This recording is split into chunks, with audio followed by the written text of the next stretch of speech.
So today we're looking at 21w05a, which gives us brand new blocks from the Lush Caves. There's changes to copper and changes to powdered snow. So without any further ado, let's get into this week's snapshot.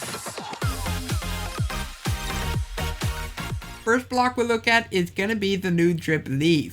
Now the Dripleaf, in my opinion, looks really cool, and this is definitely going to make some really cool parkour mechanics.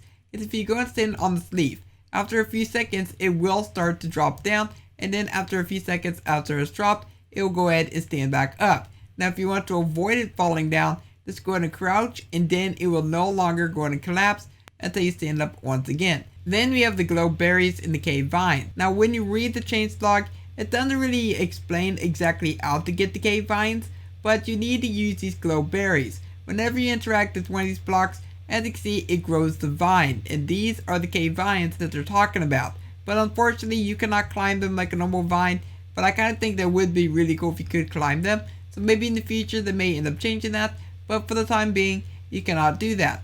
Now the way that you get the berries is by using bone meal, or you wait a little bit of time until they end up growing. But if I interact with one of these with bone meal, as you can see, we have some glow berries that we can then harvest. And one cool thing about this is that these actually emit light, and they emit a pretty good amount of light. So you can use these within your cave builds without any problems, and then you won't have to worry about any mobs around your areas. Now just to let you know that you can place these on any block that you want for the time being, but this will most likely end up changing. We have ourselves the Spore Blossom, and you can also place these on any block that you want, but also if you break the block above it, it will end up floating. Definitely gonna end up changing, definitely. But in my own opinion, these Spore Blossoms, they look amazing.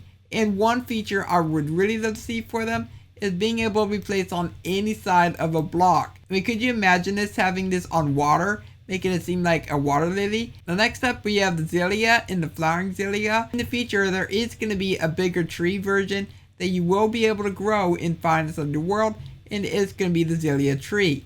And those are going to mark exactly where the Lush Caves are, so then you can obtain all these brand new blocks. There's also the brand new flowering Zelia leaves and the Zelia leaves, which will be part of said tree. Now right above that, we have ourselves rooted dirt and roots. That's right, we actually have roots inside the game now. Now I think Mojang need to make it to where you could actually get these a little bit longer, because in real life, roots can grow pretty far down, so I think it will only be appropriate if they were to add that to the game. Then we have the brand new moss and the moss carpet.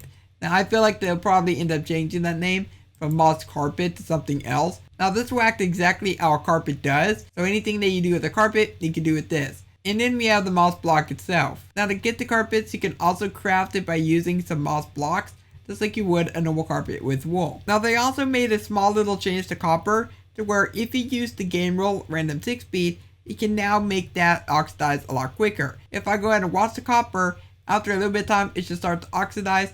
Okay, there it goes. Some of them are starting to oxidize. And so this is going to be a really cool way just to go ahead and watch copper oxidize, so that way you don't actually have to wait a long time just for it to oxidize. So they made a few changes to powdered snow. The first little change is that if you go ahead and have a flame arrow, watch this, to get the right angle, it will go ahead and hit the block, but it's also going to go out. But it can be quite finicky at times, so if you go and aim it just right, then if it does hit the powdered snow block, it's going to go ahead and put the flame out. So there we go. As you just saw right there, the flame just went out. So you do have to be very precise with your shots. They also made it to where foxes will actually not sink in this. And if I place a fox, it is not sinking. They also made it to where you can push them with a piston and a sticky piston. Then as you can now see, we can go ahead and push them back and forth. Now we all know about the strays in Minecraft. They always spawn inside the snowy biomes, but up until now, there was no really good way to farm them. And well, that is until now. If I go ahead and come down here, I'm going to go and break 2 of these blocks. I'm actually going to go deep like this. They actually made it to where if a skeleton gets frozen, it will become a stray. Kind of similar to how it is with the zombie in a drown. I'm going to go come down here and let's go ahead and watch the skeleton freeze.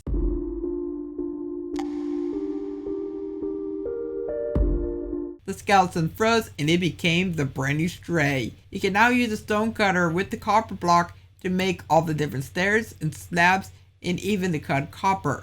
And the best part is this works for every stage of copper oxidation. Drowns can now drop copper and they no longer drop gold ingots. They also made a few changes to the skulk sensor up on screen right now. they're going to be seeing the brand new vibration changes. That is it for everything that's part of this brand new snapshot of 21w05a. Now down below in the comments, I do want you to tell me what you think of this week's snapshot, and if you're excited for next week's snapshot, then let me know by leaving a like on it and subscribe so you never miss an upload. For now, I hope you have a logical day, and I'll catch you next time. Bye!